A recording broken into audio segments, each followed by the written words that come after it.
आपको आंटी ने भेजा है ना? आप मेरी माँ की आत्मा से मेरी बात करा सकते हैं। आंटी ने कहा था कि मुझे आपके साथ कहीं जाना होगा, लेकिन पापा आधे पौन घंटे में आ जाएंगे। तो क्या आप मेरी माँ की आत्मा से यहीं पे बात करा सकते हैं?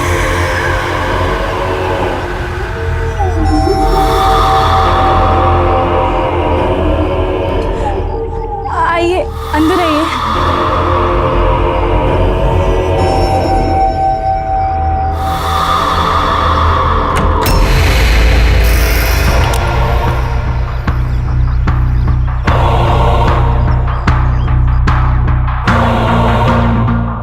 आंटी ने कहा था कि आप जो कहेंगे वही करना होगा।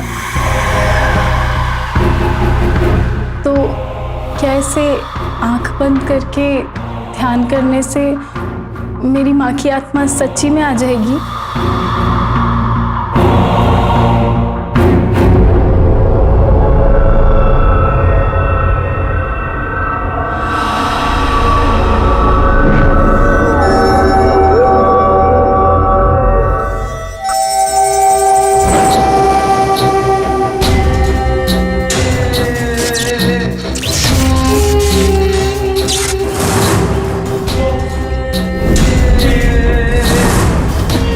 लगता है माँ की आत्मा आ रही है।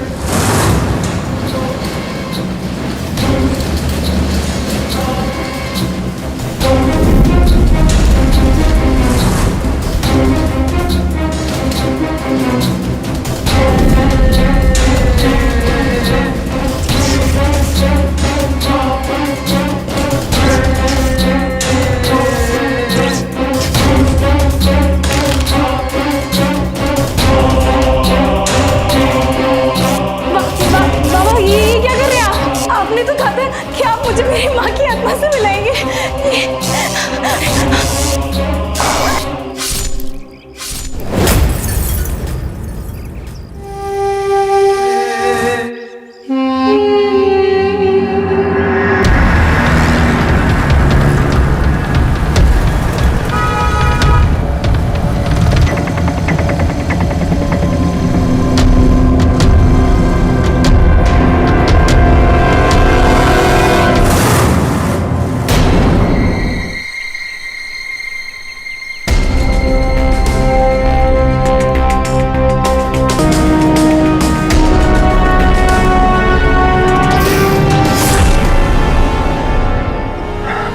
सॉरी भाई साहब।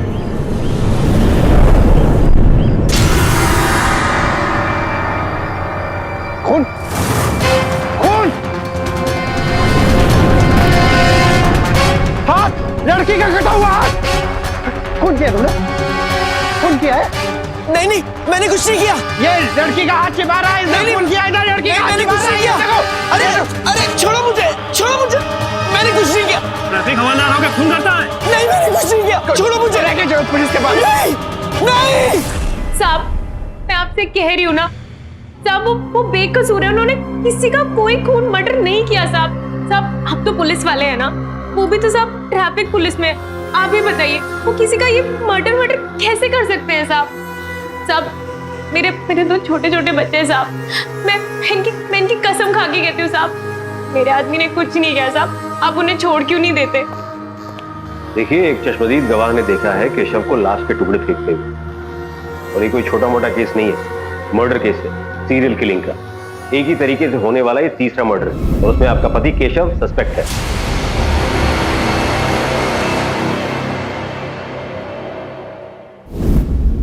लाश के छोटे छोटे टुकड़े कर दिए गए थे, हमने इन्हें जोड़ के रखा है। देखो, हिम्मत रखना।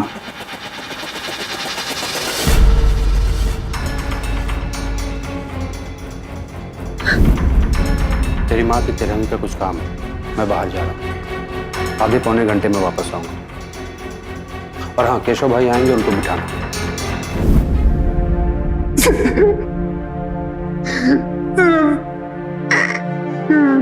मेरी बच्ची।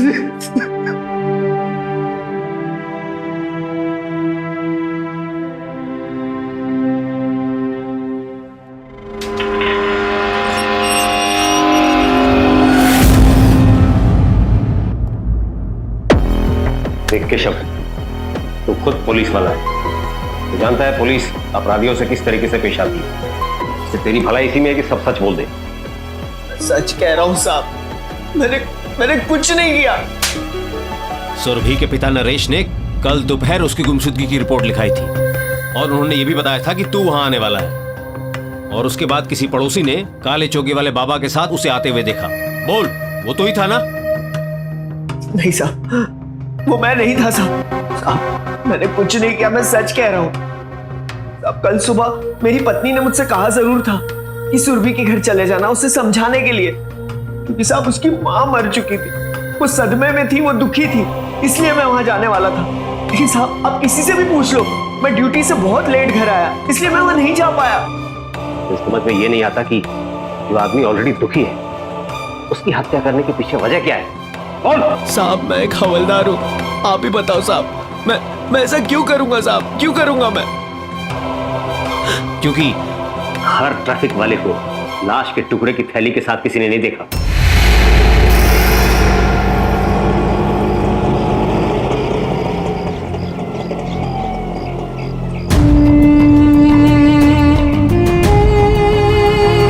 हवलदार केशव दिखने में तो भोला भाला था, लेकिन निकला कातिल है। और ये है कातिल की बीवी, कहीं ये भी अपनी पति की तरह कातिल तो नहीं?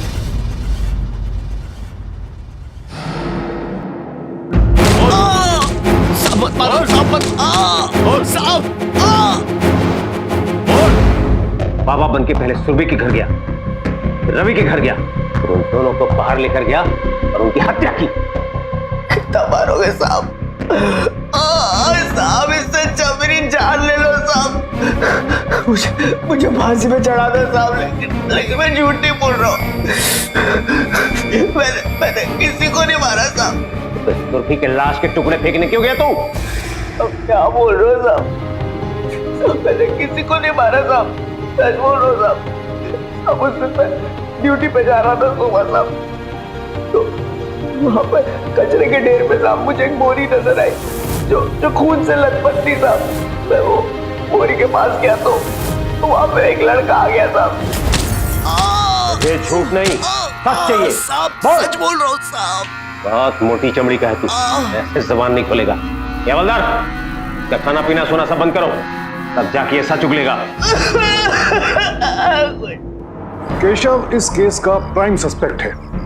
हालात और पीड़ित परिवारों के बयान यकीनन उसे संदेह के घेरे में खड़ा कर रहे हैं, लेकिन हिरासत में सख्त पूछताछ के बावजूद उसने अब तक अपना गुनाह कबूल नहीं किया है। तो क्या केशव ही वो तथाकथित बाबा है जो आत्माओं से बात कराने का अंधविश्वास फैलाकर इन सीरियल किलिंग्स को अंजाम दे रहा है, या फिर असल हत्यारा कोई और है?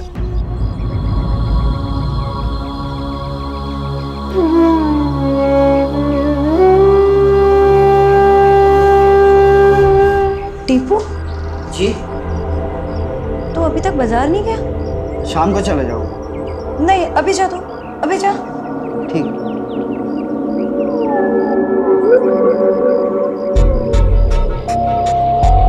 अभी तक क्यों नहीं आए?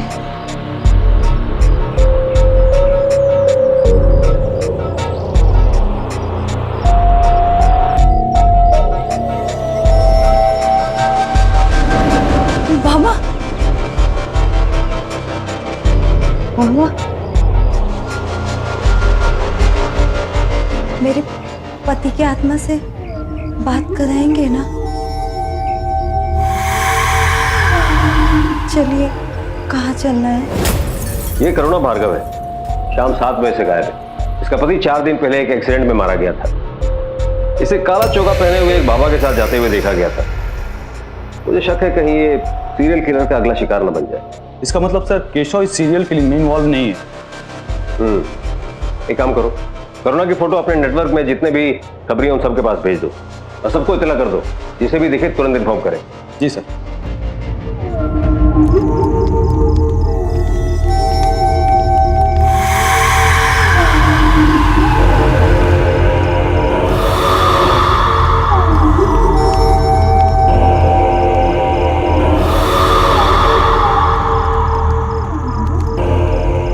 मुझे नहीं रहना है, मुझे अपने पति से बात नहीं करनी, मुझे यहाँ से जाना है।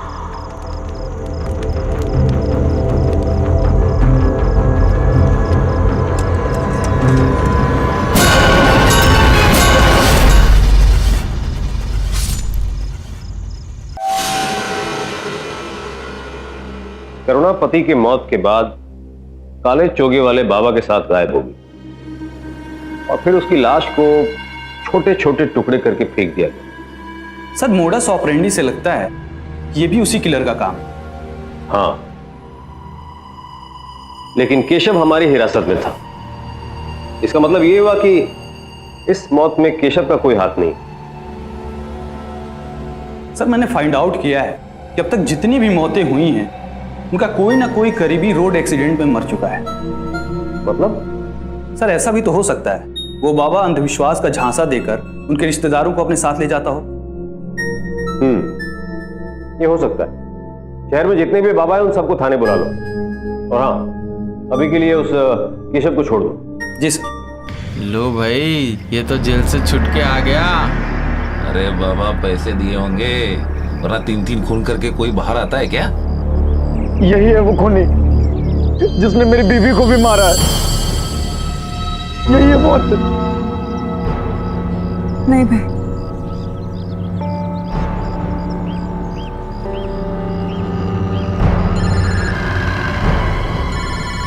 हेलो, एक्सीडेंट हुआ है? ठीक है, मैं आता हूँ एम्बुलेंस लेके।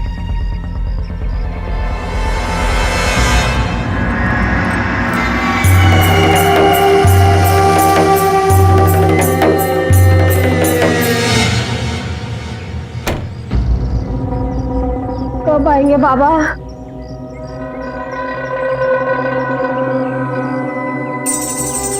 बाबा आ गए? बाबा, आप मेरी बेटी की आत्मा से बात कराओगे ना? चलिए बाबा, कहाँ चलना है? चलिए।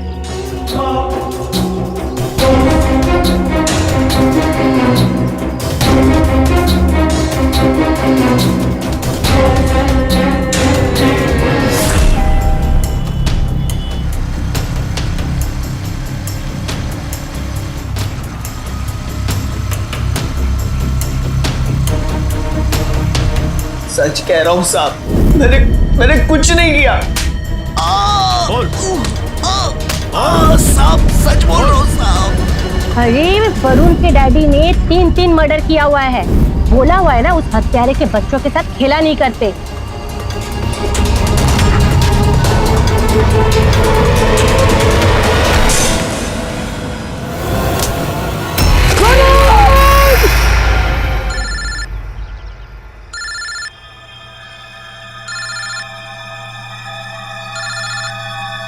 हाँ, कहाँ आना है? ठीक है, आता हूँ। क्या हुआ भाई? क्या होगा? तेरे को मालूम नहीं मुझे फोन क्यों आते हैं? बार बार एक ही सवाल पूछती रहती है। फिर भी बताओ तो सही, कोई एक्सीडेंट हुआ क्या? कहाँ हुआ? एक बच्चे का एक्सीडेंट हुआ है स्कूल वाले रोड पे। तो बच्चा मर गया क्या? मेरे को मालूम नहीं।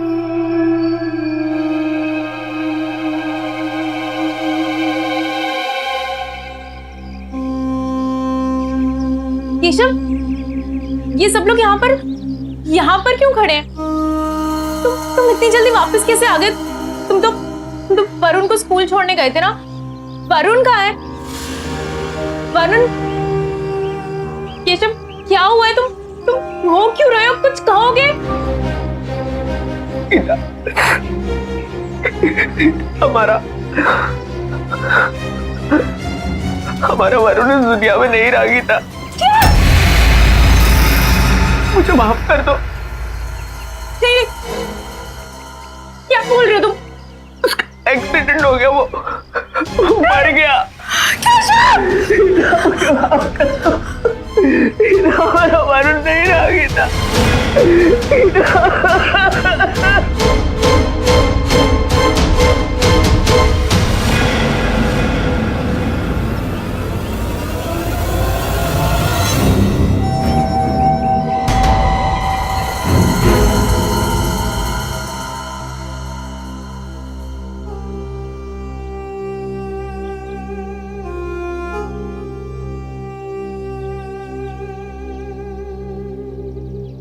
गीता, तुम्हारी मनपसंद सब्जी बनाई, ये लो। नहीं केशव, मुझसे मुझसे नहीं खाया जाएगा, मुझसे नहीं होगा केशव, प्लीज।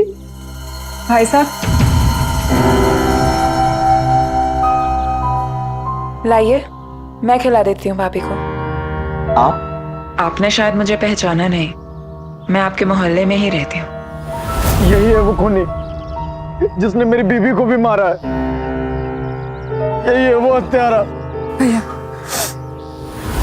मैं उस दिन के लिए माफी चाहती हूँ। लाइए।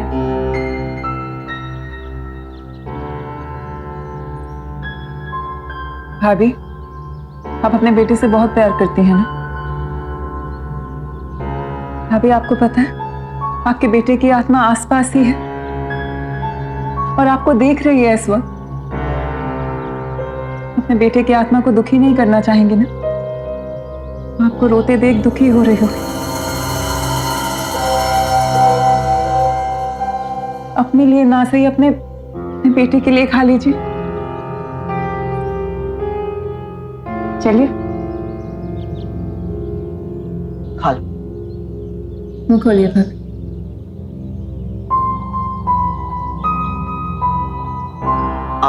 आप इनके साथ रहिए, मैं सिया के लिए दूध गर्म कर लेता हूं। चलो बेटा।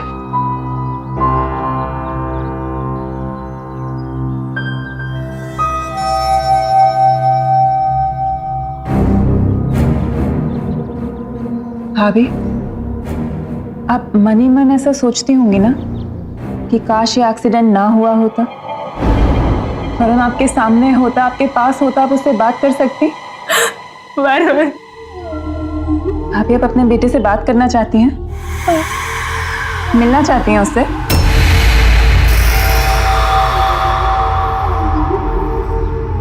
हाँ, ऐसा हो सकता है? भाभी, मैं एक बाबा को जानती हूँ, तो आपके बेटे की आत्मा से आपकी बात करा दे।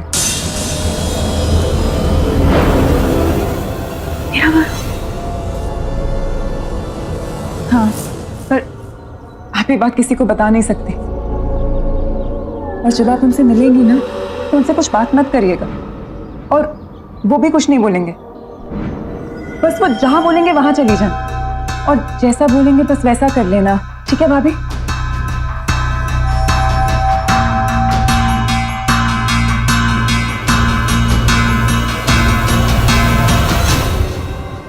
सर, कौन हो सकता है वो बाबा? हमने आसपास के जितने बाबा थे सबको पकड़ के पूछताछ कर ली, पर कुछ हाथ नहीं लगा सर। देखो, बाबा कौन है ये तो बात की बात। सबसे बड़ा सवाल ये है कि बाबा को अपने शिकार के बारे में खबर कहां से मिलती है? हाँ सर, जिस घर में एक्सीडेंट से मौत होती है वो उस घर के उस सदस्य को अपने साथ ले जाता है जो सबसे ज्यादा दुखी होता है, और फिर उसे मार देता है। हेलो, हाँ, कहाँ हुआ एक्सीडेंट? ठीक है, हम आते हैं। सर, पुराने बाजार में एक्सीडेंट हुआ सर। तो उससे एम्बुलेंस वाले घनश्याम को फोन लगाओ, ठीक, और उसको बोलना जल्दी आए, हर बार की तरह लेट ना करे। जी सर। एक मिनट, शहर में इतने सारे एम्बुलेंस वाले, लेकिन हम हमेशा घनश्याम को ही फोन लगाते हैं। हाँ सर, एक वही तो है जो एक्सीडेंट केस वालों को हॉस्पिटल ले जाता है। इसका मतलब शहर में होने वाले सारे रोड एक्सीडेंट्स की खबर सबसे पहले घनश्याम को मिलती है। देख घनश्याम, हमें यकीन है तो सीरियल किलर चाहे कोई भी हो, वो अपने शिकार की इंफॉर्मेशन तुझसे ही लेता है, इसलिए बता दे कि तुझसे कौन एक्सीडेंट केस के बारे में पूछताछ करता है। नहीं साहब, ऐसा तो कोई नहीं। तो फिर उस सीरियल किलर को कैसे पता चलता है? इसका मतलब वो किलर तू ही है। सर, आप क्यों मेरे भाई पे शक कर रहे हैं सर? जबकि उस सीरियल किलर ने पहला मर्डर मेरी अपनी भाभी का किया था। प्लीज मेरे भाई को छोड़ दीजिए, उसने कुछ नहीं किया। एक घनश्याम, अच्छे से याद करने की कोशिश कर कि कोई किसी भी तरीके से किसी किस्म की इंफॉर्मेशन एक्सीडेंट केस के बारे में तुझसे लेता है तो तुरंत हमें इन्फॉर्म करेगा। ये बहुत सीरियस केस है। काले चोगे वाले बाबा का पकड़ा जाना बहुत जरूरी है।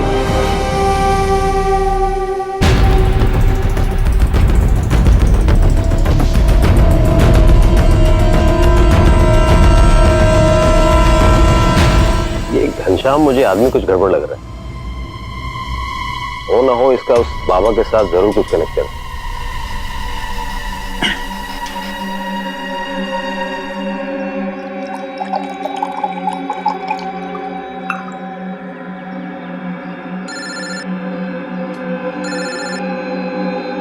हेलो। अच्छा ठीक है। क्या हुआ भाई, कोई एक्सीडेंट हुआ क्या? एक्सीडेंट होता तो मैं इधर बैठा रहता। तो पहले तू जा बाजार से सामान लेकर कुछ खाने के लिए बना।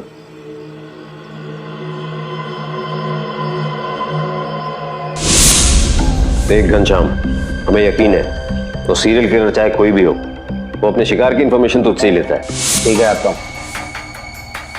क्या हुआ भाई, कोई एक्सीडेंट हुआ क्या? कहाँ हुआ?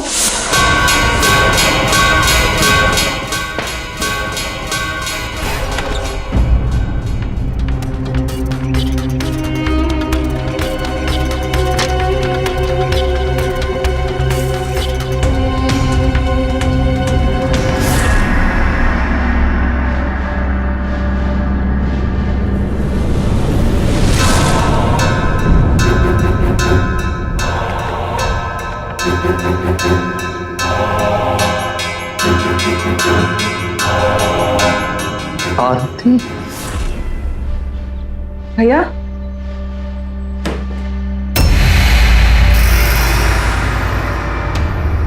भाई वो पैसे लेके जाना भूल गई थी। पर आप मेरे कमरे में क्या कर रहे हैं भाई? हर बार जब भी मुझे फोन आता है पूछती है कि किसका एक्सीडेंट हुआ, जिंदा है कि मर गया। ये माला तेरी है ना? वो काले चोंगे वाला बाबा तू ही है ना? पुलिस जिसे ढूंढ रही है वो तू है ना? नहीं भाई, ऐसा कुछ नहीं है। मैं आपको बताती हूँ कि क्या है। आप क्या मैं? तू ही है ना जिसने तुम चारों लोगों को मारा है? तू ही खूनी है ना?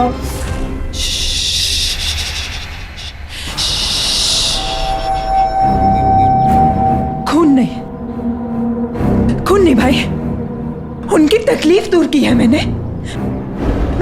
मैं तो अच्छा काम कर रही हूँ। मैं लोगों को उनकी तकलीफ से मुक्ति दिलाती हूँ भाई। ना, खून नहीं। तेरा दिमाग खराब हो गया है। तूने ही सबको मारा है। मेरी बीवी को भी तूने मार डाला। साला पुलिस मुझ पर शक कर रही है। तो जैसी को तो जेल में होना चाहिए। मैं अभी पुलिस को फोन करता हूँ।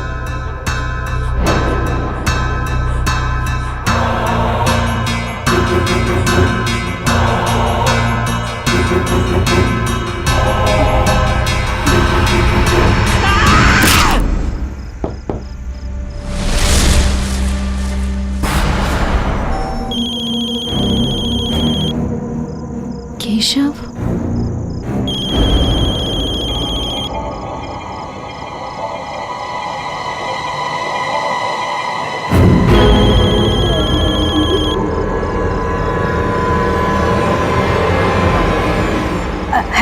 हेलो गीता, कहाँ हो तुम? इतना टाइम क्यों लगा दिया फोन उठाने में? वो मैं कहीं जा रही थी। जा रही हो? कहाँ जा रही हो?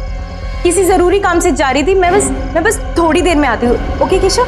अरे नहीं, कहीं मत जाओ। देखो गीता, कहीं मत जाओ। जब तक मैं नहीं घर आता तुम घर पे ही रहो। मैं आ रहा हूँ थोड़ी देर में, समझी तुम? मैं आ रहा हूँ।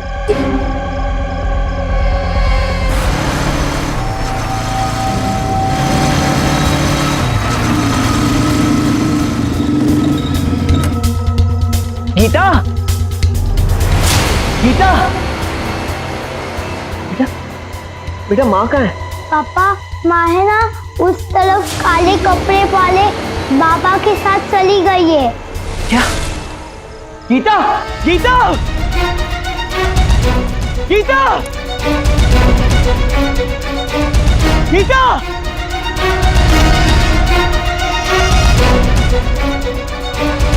Hello hello police station. मैं केशव तोमर बोल रहा हूँ सर। वो जो खूनी बाबा है ना सर, वो मेरी पत्नी गीता को घर से उठाकर ले गया सर। क्या? देखो केशव, तुम बिल्कुल चिंता मत करना, हम तुम्हारी बीवी को कुछ नहीं होने देंगे। जी सर।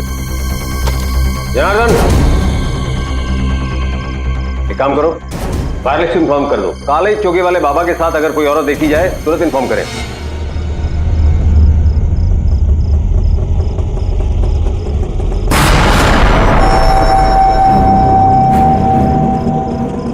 जी लीजिए।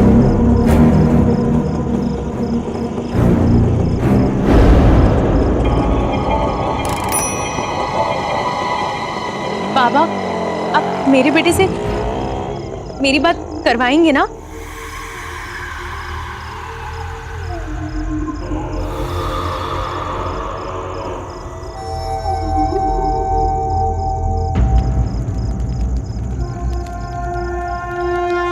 राजू, तुमने मेरी पत्नी को देखा क्या? हाँ अभी ऑटो से गई साहब। किसके ऑटो से? गोविंद के साहब। तुम्हारे पास गोविंद का नंबर है? हाँ देता हूँ साहब। लगा के दो। हेलो गोविंद। हाँ साहब। हाँ मैं ट्रैफिक पुलिस से केशव बोल रहा हूँ। बोलिए साहब। मेरी पत्नी तुम्हारे ऑटो में है क्या? अभी तो उनको बाईपास के पास छोड़ा। क्या? अच्छा, उसके साथ कोई काले जोगे वाला बाबा था क्या? हाँ साहब था ना। अच्छा ठीक है। अरे घनश्याम, जल्दी एम्बुलेंस बुलाओ। सर। ये किसने किया? साहब मेरी बहन, वो सीरियल किलर कोई और नहीं बल्कि मेरी बहन है। क्या? इसका मतलब केशव की बीवी को भी वही लेके गई होगी। तुम्हें पता है कहां ले जा सकती है वो? साहब हमारा एक पुराना मकान है, बाईपास के पास बने जंगल में, शायद वो वही लेकर गए।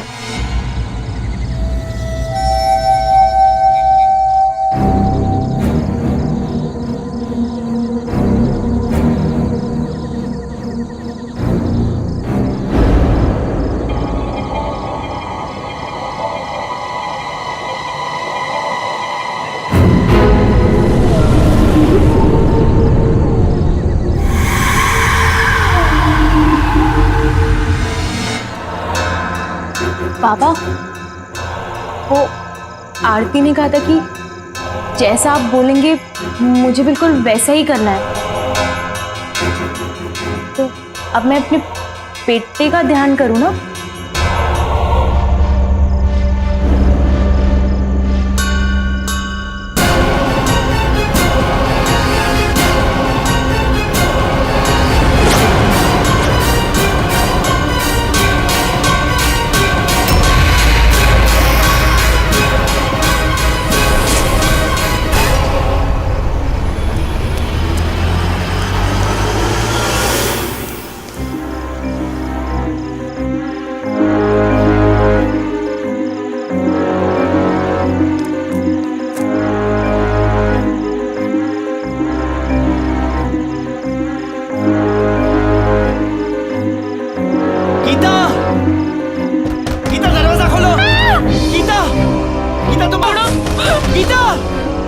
गीता दरवाजा खोलो।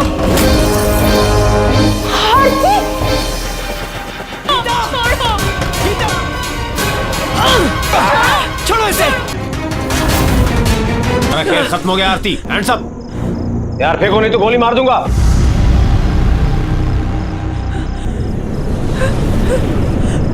मेरा काम अधूरा है। नहीं, छोड़ो मुझे इसको मुक्ति दिलानी है। गीता तुम ठीक हो? उठो। छोड़ो, मेरा काम अधूरा है। मुझे लोगों को मुक्ति दिलानी है। छोड़ो। लेके जाओ इसे। मरते मरते बची गीता। उसकी किस्मत अच्छी है कि पुलिस और उसके पति ने सही वक्त पर आरती को दबोच दिया।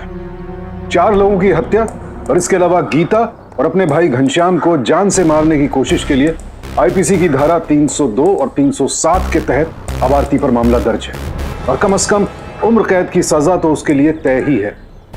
लेकिन यहां उसकी गिरफ्तारी एक बहुत बड़ा सवाल भी खड़ा करती है, और वो ये कि हम लोग प्रत्यक्ष को छोड़कर अप्रत्यक्ष की ओर क्यों निकल पड़ते हैं। अंधविश्वास कितना खतरनाक है ये केस इसका इकलौता उदाहरण तो है नहीं, जिसके घातक परिणाम हम आपको पहले भी दिखा चुके हैं। सवाल ये उठता है कि जिस चीज का यथार्थ से कोई लेना देना नहीं, उसे सच मान लेने का क्या मतलब है।